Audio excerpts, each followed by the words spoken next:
Hi, I'm Tony Northup, and today I'd like to show you how to use your new Canon 70D. This is going to be an overview, so I'll walk you through all the buttons, controls, and dials and teach you all the important techniques that you'll be using as you work through Stunning Digital Photography, my book. Now, if you haven't bought Stunning Digital Photography yet, I suggest you pick up a copy because it will teach you everything that I'm not going to teach you here, which is the kind of art and science, lighting, composition. You'll learn how to really do photography. Let's start off by going through the physical layout of the camera. Teach you how to install your lens, because when you get your camera, it won't have the lens attached, so you'll take off the body and lens cap, and then you're going to line up the white dot on the lens with the white dot on the body. If you use a full frame lens, you'll line it up with the red dot. So you line those two up until they slot in, and then you just twist it clockwise until it clicks. I always try to twist it back just to make sure it's on there solid, so it doesn't fall off accidentally. Not usually a problem. You also have to install a memory card. Pull the slot towards you here, and the door flips right open. Then you can just insert an SD card in until it clicks and stays in place, and close the door again. Of course, you'll need a battery. The door on the bottom here contains the battery. Pull that switch, push that to pop it out. Put the contacts in towards the middle here, and though I haven't done it on this battery, I suggest you write the date on each new battery that you get with a permanent marker. You'll have to replace the battery every year and a half or so, and it helps to recognize the new batteries against the old ones, because the old ones, they're just not going to have much life left in them. So I'll just push it in until it clicks in place and then close the door. And the camera now is basically ready to go. I want to show you a couple of ports before we take our first picture. They're hidden under these rubber covers over here. So this cover closest to the lens has two ports, the mic port and the remote shutter trigger. The mic port, you can attach an external microphone like the lav mic that I'm wearing now, and you'll get much better sound than if you use the microphone that's built into the camera. The remote shutter trigger, make sure you pick up a remote shutter trigger designed specifically for the 70D because different Canon bodies require different triggers. Chapter 11, the night photography chapter in Stunning Digital Photography, has lots of information about why you'd want to use a remote shutter trigger. I'll open up the other cover here and reveal the HDMI port as well as the USB port. The HDMI port is used for either sending video out to an external recorder if you're a professional videographer, or hooking it up to your TV to show off pictures while, say, on vacation. The USB port is for connecting it to your computer. You can do some remote control features with it. For example, you can tether it and move pictures directly to your computer as you're taking them. I discussed that in my Lightroom 5 book. Or you can use that just to unload pictures from your camera. I usually prefer a memory card reader, inserting the memory card directly from my camera into my computer. It's usually a little bit quicker than using the USB connection on it. Finally, let's talk about taking a picture. Turn the camera on using the switch over here on the left. Put it to on. Your camera will probably be in automatic mode. Then you'll just hold the camera up, and when you push the shutter button halfway down, by default, the camera will try to focus. I heard a beep there. That means it found focus, and I'll show you how to turn that beep off in a little bit too. So you focus it and then take the picture. Now you'll probably want to review it. So the first thing you'll do is flip the screen out. It rotates around 180 degrees and then flips back. Of course, you can also use this for selfies. I love the articulating screen, and the 70D is a touch screen, which most Canon cameras don't have. So to review your picture, hit the play button right here, and you'll see the last picture I took of the studio. If you don't like a picture, which is pretty common, you'll hit the trash can button down here, and then you can just touch erase, and it will delete it. You can see the last picture I took before then. Now, by default, your camera will come in the automatic mode, but that's for people who don't know how to use their camera, and that's what this is all about, right? I'll show you how to use the modes, and then Chapter 4 in Stunning Digital Photography will walk you through exactly why you'd want to use each mode and what the different settings mean. I'll move this over to AV, which is Aperture Priority on Canon cameras. In Aperture Priority mode, use the main dial here to control the f-stop setting, the aperture setting. The aperture is the size of the opening in the lens, and a bigger aperture lets in more light and blurs the background more. A smaller aperture keeps the background in focus but lets in less light. More light is usually better as it gives you cleaner images. So because I'm in AV mode, Aperture Priority mode, when I move this main dial here, you can see the aperture number changing on the LCD screen. That's that second number here. Right now it says 4.5, and as I scroll it to the right, you can see it becomes higher and higher. Remember, higher f-stop numbers, more background sharpness. Lower f-stop numbers, less background sharpness. Now these f-stop numbers are going to be restricted to the physical capabilities of this lens. You can see I can go from 4.5 all the way up to f29. If I look at the front of the lens here, You can see it says it works between f3.5 and 5.6. It's 3.5 at the widest setting at 18 millimeters, and then it's 5.6 at 135 millimeters. You might have the 18 to 55 millimeter kit lens, but they work similarly, so the minimum f-stop number will vary according to the zoom range. Shutter priority is the mode you'll use for action. Anytime you want to be able to freeze the action, shutter priority mode is the right mode. Shutter priority mode is signified by TV. That's like timing value. Other cameras use an S.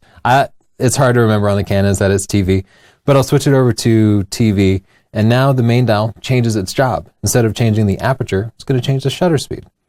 So this first number here, right now it's at 100, is the shutter speed. As I move to the right, it's going to get faster and faster. It's a little counterintuitive because the shutter speed is expressed as a fraction. It's always 1 over the number. So right now it's 1 over 8,000. That's a very, very fast shutter speed, the maximum shutter speed. You'll use 1/2000ths for things like flying birds, action. For things like sports, football, soccer, volleyball, you might be at 1/500th, 1/250th. For day-to-day shooting, like portraits, kids, I like to be at 1/60th, maybe 1/125th. You usually want to use the slowest shutter speed you can and still freeze the action. So sometimes I'll take a couple of test shots and see if they're nice and zoomed in, nice and sharp when zoomed in. And if they are, then I'll use that shutter speed. If I can see the motion blur in there, then I'll use a higher shutter speed. As you continue to scroll left, the shutters get slower and slower and slower, and eventually you get to 1 second, signified by 1 and then little quote marks. If I click the shutter now, you can see it stays open for a full second. As I go farther and farther left to 30 seconds, it would stay open for a full 30 seconds, but I can't go beyond that. 30 seconds is useful for night photography when it's very dark and you need to gather a ton of light, especially out in the wilderness. And sometimes you need to go to a full minute. So when you want to go to a full minute, you'll want to use bulb mode. On Canon cameras, the bulb mode is signified by the B mode.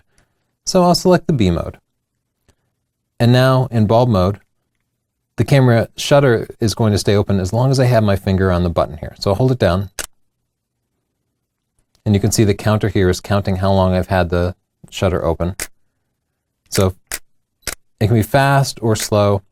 There's no reason you do use bulb mode for anything less than 30 seconds. And you probably don't want to hold your finger on the shutter for a full minute, right? You'd get bored and you'd shake the camera around and you wouldn't get a clear shot. So for these situations where you want an exposure longer than 30 seconds, you'll use a remote shutter trigger. I discussed those in chapter 15, or chapter 11. But make sure you don't spend over $15 on them. Don't get the Canon one, it's overpriced. Now I'd like to talk about manual mode, which seems scary and even kind of bougie, but it's actually pretty easy. And in fact, you can still use auto exposure in manual mode. Manual mode is the M here. And in manual mode, your main dial controls the shutter, just like in shutter priority, and your secondary dial back here controls the aperture. So now you have control over both the shutter and aperture at the same time. Now, this means you might have complete control over the exposure, except there is a third factor, and that's ISO. We'll talk about ISO in a little bit, but for the time being, I'm just going to push the ISO button here and make sure that it's set to A. That's auto. So with auto ISO set, I can control both the aperture and shutter and set it wherever I want, and they'll get perfectly exposed pictures, at least according to the camera. Now, if you want to take complete control over your camera, you can set ISO to something other than auto. So I'll set it to ISO 100, which is the best ISO to use. It will give you the cleanest images whenever you have enough light. And now, if you look at the back of the screen here, you'll see at the very bottom, there's a little indicator below the exposure compensation that's telling me that the camera thinks the shot is a little bit dark. See this little marker here is a little below the middle. The middle says that the camera thinks the shot is perfectly exposed when it's in manual mode. And when it moves to the left, it thinks it's a little bit dark.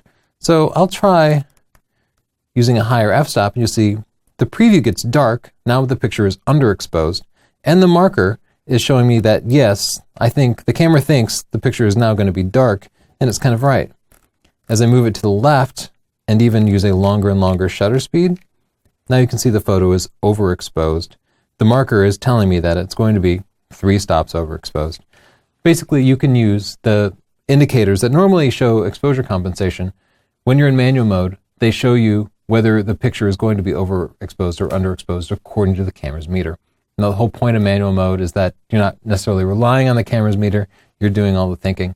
But, as I said, in auto ISO mode, the camera's meter will take over and you adjust the ISO to expose the picture properly. I'd like to quickly plug my book, Stunning Digital Photography, in case you don't already have it. You can pick it up at the link there, sdp.io/store, or just search Amazon and check it out. It is great for everything that I'm not going to cover here. Now let's talk about the different shutter modes. This controls how fast your shutter fires. So by default, when you get your camera, it's in one-shot mode, and you push the shutter once, and it takes one picture. If you hold it down, it still just takes one picture. It doesn't do anything after it's done taking the picture. I don't find that especially useful. I prefer continuous shutter mode.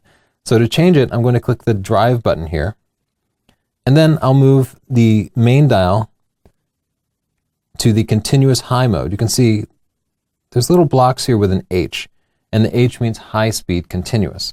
So in high speed continuous, when I hold the shutter button down, it will continue to take pictures as long as I hold the shutter down or until the memory card fills up.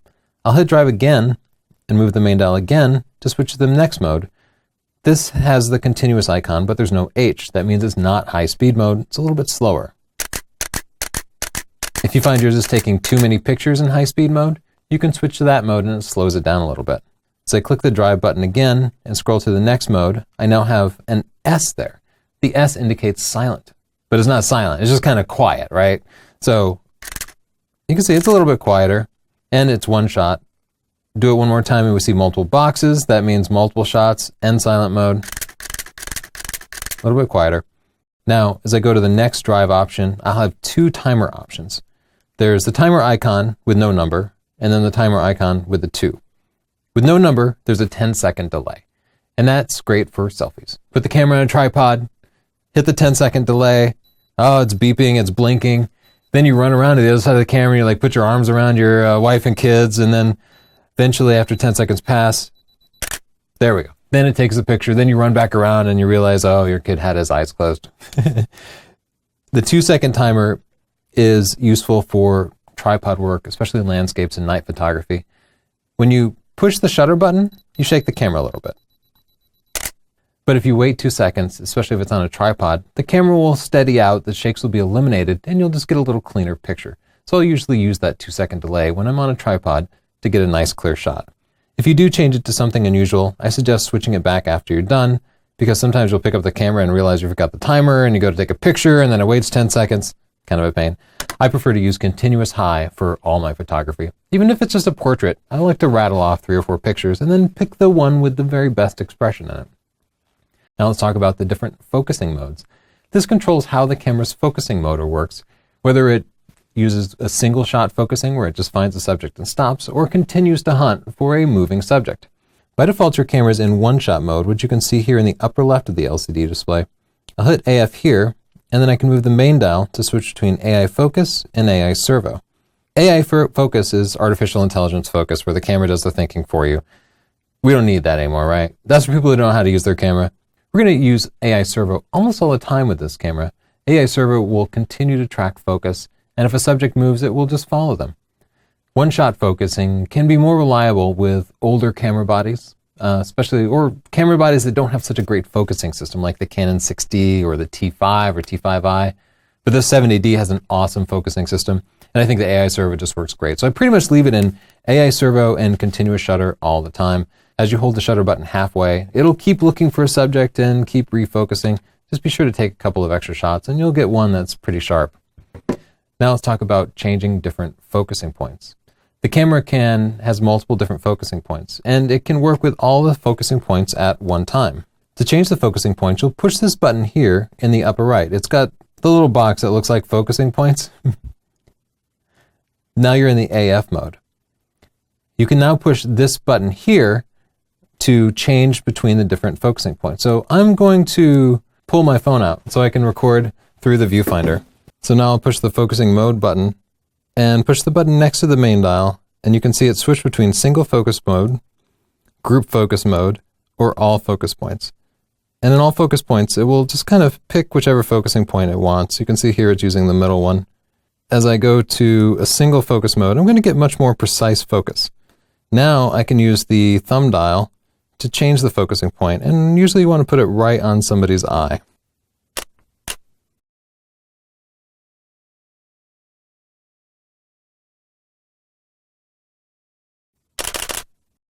I almost always use single focus point mode because that provides the most focusing precision. I don't like to let the camera pick its own focusing point. It just leads to a lot of misfocused pictures. Now let's talk about using manual focus. On Canon cameras, there's a switch on the lens that switches between autofocus and manual focus. MF here switches to manual focus, and that just means your camera's autofocus system will not engage. You'll have to turn this dial to focus it. You can manually focus on most lenses while you're in autofocus mode. If focusing fails, for example, if it's just too dark, you can just grab this at any point and turn it. You just don't want to be fighting with the focusing system. While we're on the lens here, I mentioned the image stabilizing switch here. Most consumer lenses have the image stabilization, and it's just a good thing. You pretty much always want to leave it on. You don't have to turn it off on the tripods. It'll figure it out that it's on a tripod and turn itself off automatically. So go ahead and leave that on most of the time. Now let's talk about metering modes. Now in chapter 3 of Studying Digital Photography and 4, I teach you that metering modes are something you don't have to worry yourself with too much. For the most part, with modern DSLRs, I'll just take a picture, and if it's under or overexposed, I'll adjust it for the next shot. So you take a picture, review it, and then adjust it. The evaluated metering mode on Canon cameras works spectacularly, and it's usually not worth the trouble to try to change modes. But I will show you how to do it, just in case you do want to do it, and I do describe it all in chapter 4. The metering mode button is this little icon here that looks like an eye, kind of. So we'll push that button, and then by adjusting the main dial, we can switch between the different metering modes that it shows here. I'll show it on the live view screen because it's a little easier to see. So as I push it here, you can see this icon is evaluated metering, which is the default and the best. Partial metering uses a little bit less data to meter the scene. Spot metering takes the meter off of a small part of the subject, and we'll describe it in chapter 4. And then, got to push that button again. The last setting here is center weighted average, which is kind of an outdated metering system. Older film cameras had that before they had the evaluated metering system. There's not much reason you'd want to use it. Pretty much evaluated metering is always going to do the best for you. Now I'll talk about changing ISO, and I did this quickly earlier. ISO controls basically the sensitivity of your camera's sensor. Lower ISO numbers mean the camera needs more light to give you a picture of a certain brightness. Higher ISOs give you a bright picture in dark environments.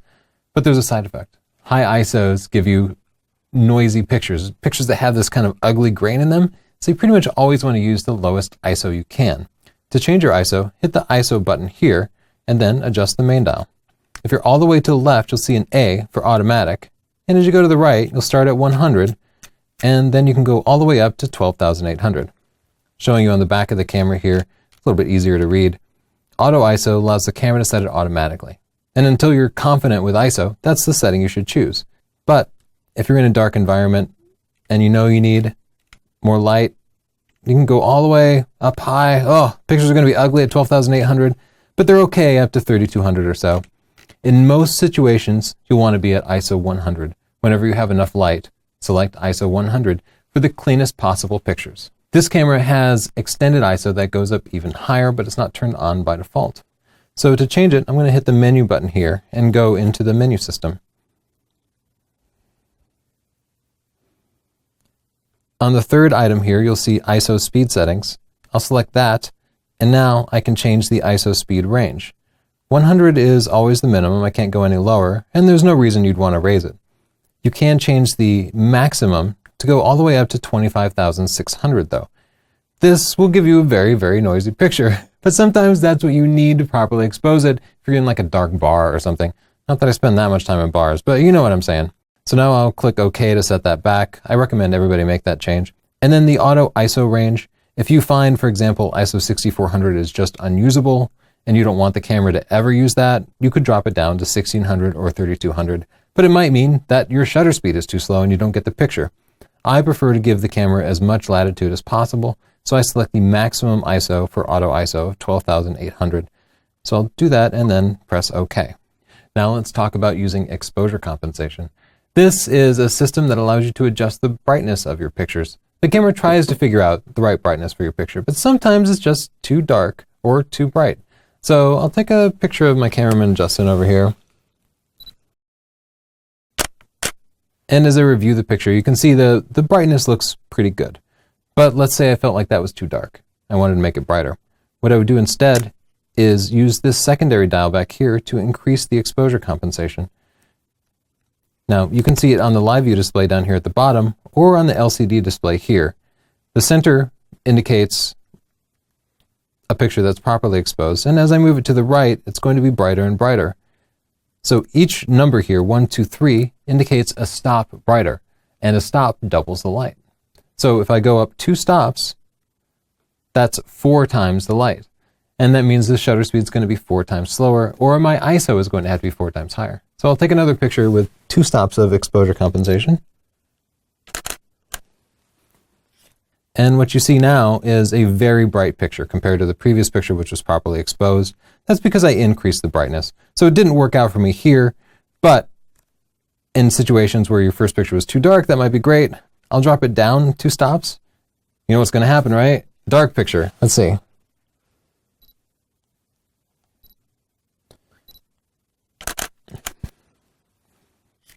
Sure enough, now as we look at it, it's dark. So we took a dark picture, a bright picture, and a properly exposed picture, all by adjusting the exposure compensation. After you adjust it and you take your picture, I suggest you go back and reset it to 0. Otherwise, your next picture is going to be screwed up because you'll forget that you have it set, and then you'll be underexposing or overexposing your pictures. It happens to all of us. If you want to automatically take pictures at darker and brighter settings, you can use bracketing. Bracketing takes pictures at a variety of different exposures. That way you can decide later which exposure you wanted to use. I also use bracketing heavily in Chapter 11 of Stunning Digital Photography, which describes HDR, high dynamic range techniques. So it is an important technology to understand how to turn on in your camera.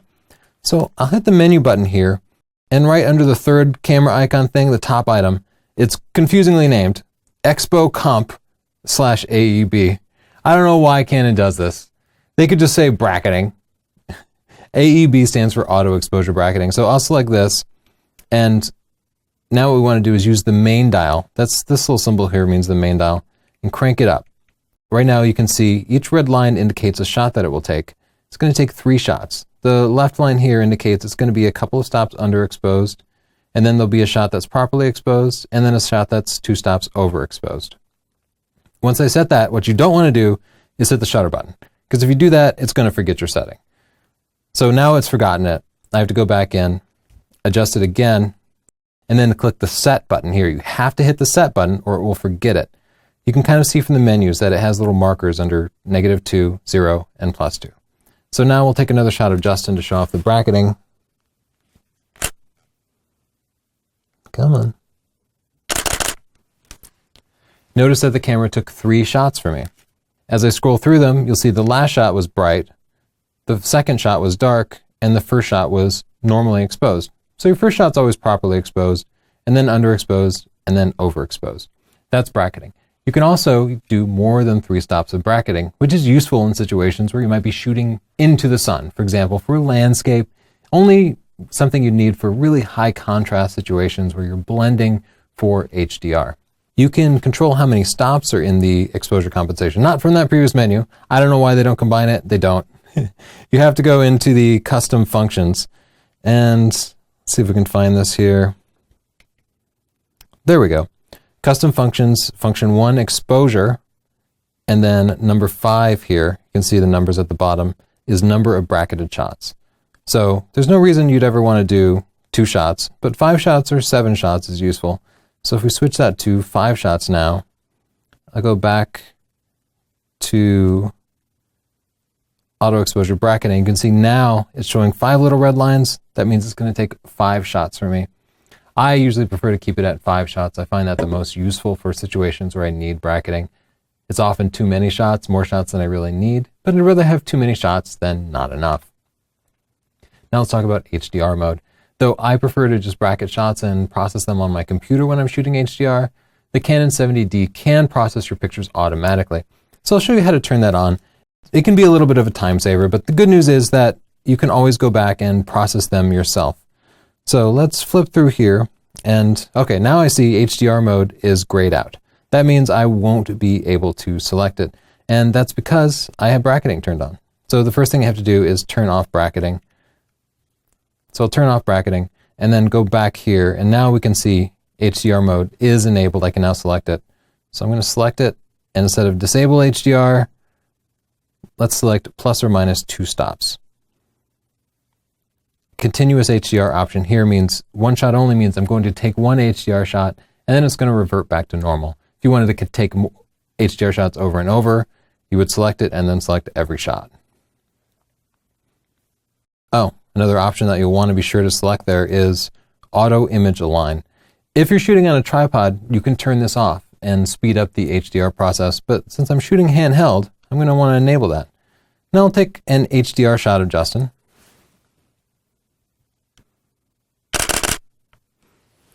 You can see it fired 3 times because I had it set to 3 shots. And the camera's working a little bit, as indicated by the red light there. It has to actually process the picture. So now it's showing me the HDR shot. Doesn't look much different than the normally properly exposed shot. Where you'll see the difference is in landscape photography with high dynamic range. Anyway, HDR is a useful thing to do in camera, but you notice that it took a few seconds after I'd shot it. That can be frustrating when you're ready to take your next shot and you're just waiting for your camera to process it. So I usually just prefer to do bracketing. Now let's talk about flash and flash exposure compensation. The 70D has a flash built into it, which is terribly useful. There's a button over here to turn the flash on when you're not in the automatic mode. Hit that button when the camera's working and it pops right up. And now I'll be able to take a picture. And it fires the flash, as you can see, casting a little bit of shadow. The on-camera flash is never especially appealing, but you can attach an external flash here to the flash hot shoe, and I'll suggest a flash at the end of the video that'll save you a lot of money over one of the Canon flashes. Don't get those. You can adjust the flash output using flash exposure compensation. The 70D doesn't have a button for it, but if you hit the Q button back here, it pops up a quick little display that allows you to change common settings. This button here, you'll see a flash icon, a lightning bolt, and then a plus or a minus. That's your flash exposure compensation. So I'll select that, and now I can add flash. This would, +1 means +1 stop of flash. So the flash output would be twice as bright. I could go up to 3 stops, and it would put out 3 times more light. If I go to -1 or -2, it's going to operate more like fill flash. It's going to add a little bit of light, fill in the shadows, maybe add a catch light. That's really useful for portraiture. For portraiture, I'll often set the flash exposure compensation to -1 2/3 or -2, and just give it a little bit of flash without kind of overpowering the environment. For more information about flash exposure, compensation, and flash in general, refer to Chapter 3 of Stunning Digital Photography. After you change it, be sure to set it back to 0. Otherwise, the next picture you take with flash could be messed up. So always reset it back. Now we'll talk about white balance. And I do discuss white balance in Chapter 3 of Stunning Digital Photography. And I kind of tell you, don't worry about it too much when you're shooting, because white balance is something that's really easy to fix back at your computer, and a little bit of editing always helps. But I will show you how to change it. Hit the Q button to set the white balance, and then you can see here the current setting is displayed AWB, that's auto white balance. So I'll tap that, and it gives me a range of different white balance settings I can choose from. Auto white balance or sunlight, shade, cloudy, incandescent light, fluorescent light, flash. You don't have to change this, like I said, you can always fix it later. And I usually prefer to focus on the other aspects of photography. But if you feel like you want to set that manually, you have that option. These last 2 settings will allow you to change the white balance to something custom. This particular camera also has some pretty complex white balance settings here, where you can set it very specifically. These are primarily useful for videographers who know that they need to match the white balance between different cameras. Let's talk about using the diopter. The diopter is like building a little pair of eyeglasses into your camera. If you're an eyeglasses wearer, like myself, I'm wearing contacts now, you can take your glasses off and look through the viewfinder and everything will be sharp if you've properly adjusted the diopter. If you're not an eyeglasses wearer, you might at some point pick your camera up and wonder why everything is out of focus all the time. It's probably because somebody moved the diopter on you. Diopters aren't a great choice if you're switching cameras between multiple different people. But if you use it just yourself and you want to shoot without your glasses on, hold your camera up let it focus, and then adjust the diopter here up or down until the picture is nice and sharp. If your camera ever comes out of focus, it seems like it's always blurry, even when the camera thinks it's focusing, do the same thing. Now I'd like to talk about using live view, which works better on this camera than any other Canon camera. Live view, instead of using the viewfinder here, displays the picture you're taking on the back of the screen here. To use live view, push the start stop button here, and in a moment it will fire up and kind of show you your environment. Now you can look around. Now the 70D is unique in that it has a great live view focusing system and a touchscreen, so you can focus by just touching the screen. So here I can focus up close or far away, and I just love the way that works. You can also change the information that's displayed on the live view screen by pushing the info button here. So if I push it once, it displays a bunch more things about my picture taking. Push it again, I see the histogram there, which I cover in Stunning Digital Photography, and push it again, and it all kind of goes back to normal. Live view is tremendously useful, especially with this nice articulating screen. I can flip it out, hold it over my head, take pictures, or I could hold it down low to the ground and use the live view screen to get pictures below flowers or at eye level of kids or pets. Anyway, I love live view, and this particular camera does it better than almost any other camera. Now let's talk about recording video, which is almost exactly the same thing, except instead of having this little switch here pointing to the camera, you flip it over and point it at the video camera. And now, when you push the start stop button here, it will record video. You can refocus while filming, and it actually looks really nice. It looks like you have a professional focus puller on this particular camera. It pulls it in nice and clean. Just looks gorgeous. That's the best way to focus while recording video. Now we'll talk about how to format your memory card. Your memory card stores the pictures like a digital film, and after you've unloaded your pictures, it's a good idea to format it so that you don't run out of space. I'll hit the menu button here, and then scroll over to the first wrench icon up here, and the last item is Format Card. When I select that, it's going to warn me that all my data is going to be lost, and then I'll be able to click OK to actually format it. There you go, it just deleted all of my pictures. Now if you deleted your pictures accidentally, if you did that and you realized you didn't have a copy on your computer, look up a tool called PhotoRec, Photo REC, and that can recover pictures that you formatted accidentally. Just after formatting it, be sure to take your memory card out so you don't take any other additional pictures who would overwrite that shadow of your pictures. For more information about that, check out my Lightroom book. I discuss photo image recovery. Now I'll go over my recommended settings for the 70D. This is one of my favorite cameras, and I've customized it quite a bit. The first thing I always do is turn off that beep. So I'm going to hit the menu button, and way over here on the left, they put it right the first thing on the menu system because it's the first thing you should always change. Beeping is annoying, right? So instead of enable, we're going to set it to disable. Now it's not going to beep anymore. Whew! I'll also show you how to shoot RAW, which I discussed in detail in Chapter 4. But RAW allows you to capture more detail, cleaner pictures. They're bigger, but they're also more editable. And even if you're happy with JPEGs now, even if you don't edit now, in the future, you might want to edit, and you'll be glad that you captured pictures in RAW. So I always recommend shooting RAW.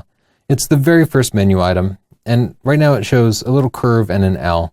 That means it's capturing JPEG images, large and with high quality. But RAW is always better quality. It's always the best quality. So you'll see RAW and JPEG lists here. To change the RAW, I'll use the main dial here and scroll right. And to change the JPEG, I'll scroll left until it's off. You can capture both RAW and JPEG at the same time, but there's not much reason to. The RAW file is always better, and you can turn a RAW file into a JPEG file very easily using software that I discuss in Chapter 1 of Stunning Digital Photography. With those selected, I'll just set OK, and now I'm shooting RAW. Now let's talk about using back button focus. With back button focus, you decouple the focusing from this half shutter press here. So you push the shutter half down and it doesn't focus. Instead, you'll use the AF on button on the back anytime you want the camera to autofocus. It seems a little bit less intuitive, but once you get used to it, it's terribly useful, especially if you're doing portrait work where you might want to focus, recompose, or if you're shooting night photography where you don't want to refocus with every shot. You'll really be glad you have it. It's also great for sports like basketball or soccer. To turn on back button focus, I'll hit the menu button here. Well, first I need to go to photo mode. I'll hit the menu button, and then I need to go to the custom functions. now under CFN3 Operations Others, I'll select that and then go to item 4 here, and you can see this allows you to remap what different buttons on the camera do. I'm going to remap the shutter button here. Right now, you can see it does both metering and AF. I'm going to have it do just metering, so that the shutter button no longer autofocuses. Now, the AF on button is set by default to autofocus, but if you were to change it, you could select the AF on button here and remap it to do anything else that you wanted, but we actually want it to autofocus. So now, when I push the shutter button halfway, the camera will not try to autofocus. It will not try to autofocus until I press the AF on button. Check Chapter 4 in Stunning Digital Photography for detailed information about why and when you'd want to use back button focus. I'll also show you how to assign the custom buttons. It's from the exact same place. The last menu item here, and then CFN3, and then item 4 here, just allows you to select just about any button on the camera to do something different. But the problem with Canon cameras is you can change these buttons, but to mostly useless items. So I don't use, for example, the depth of field preview, but I also don't use any of these other functions. Unfortunately, they don't give you the option to like map it to turning on bracketing or HDR or anything like that. So you probably won't find those useful, but that's where it is in case you do want to reassign those buttons. Something that is useful is the My Menu feature, which allows you to create your own custom menu using just those menu items that you use on a regular basis. And there are so many menu items that it's hard to find them, right? So I like to make my own menu that contains just those things I like. It's the last menu item here, the little star. And all you have to do is go down to My Menu settings, which will be there by default, and then select the top item, Register to My Menu. And now you can scroll through every function that the camera has and select it. For example, maybe use picture style. Well, I've filled up my menu already, but you would select it there. And then I'm hitting the menu here to go back. You can see my custom menu features exposure compensation, formatting the card, turning on HDR mode, changing the sound, because I use this for video a lot, turning on the Wi-Fi functions, and the last menu item is always My Menu settings. So fill up My Menu with those items you use most often, and you won't have to hunt around as much as you might otherwise. Now that covers how I use the camera. I'd like to suggest a couple of lenses for people who are new to the Canon world and maybe don't have any lenses yet. The one I recommend people get first is the great, fantastic plastic, Nifty 50 they call it. This is a plastic lens, and it's not a high quality lens, but you can get it for $100. It's a 50mm f1.8, and it does a great job of blurring the background. Especially with an APS-C size sensor like this, it turns into a great, affordable portrait lens.